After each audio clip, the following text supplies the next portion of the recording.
si Robert Suson at isa akong security guard. Hindi madali at lalong hindi biro ang maging isang security guard. Pagod, puyat at kawalan ng oras sa aming pamilya ang madalas namin kinakaharap sa pang-araw-araw naming buhay.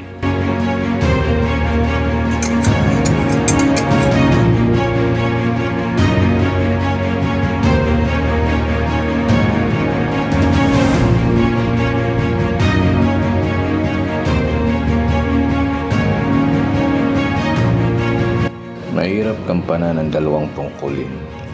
Tungkulin ko sa trabaho bilang isang security guard at tungkulin ko sa aking pamilya bilang isang asawa at ama.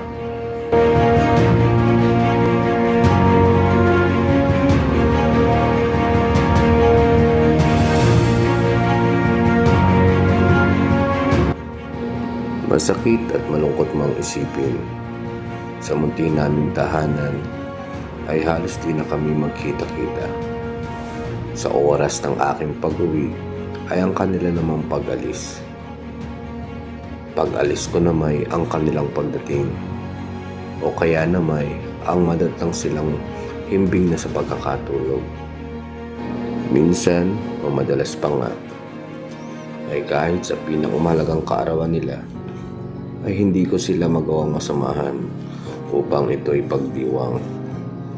Mga oras at sandali na kailanmay hindi ko na maibabalik pa. Sa uri ng aming hanap buhay ay madalas kaming makaranas ng pangahamak at pang-aalipusta. Sa kadahilanan kami daw ay gwardiya lamang. Marami ang hindi nakakaunawa at nakakaintindi sa trabaho naming mga gwardiya. Pero hindi alam ng marami kung ano ang bigat at pasan naming obligasyon at responsibilidad at ang mga nakaambang na panganib sa amin.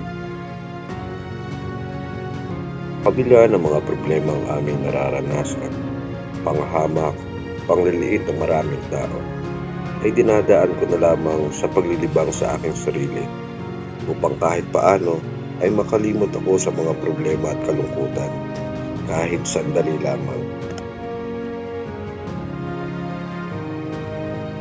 Dami man na magalit sa amin at hindi makaintindi sa trabaho naming mga gwardiya, ay tutuparin ko pa rin ang tungkulin at trabaho ng isang gwardiya. Mamalaki ko at taas mo kong ipagsisigawan sa buong mundo na ako ay isang security guard sa puso, sa isip, sa salita at sa gawa.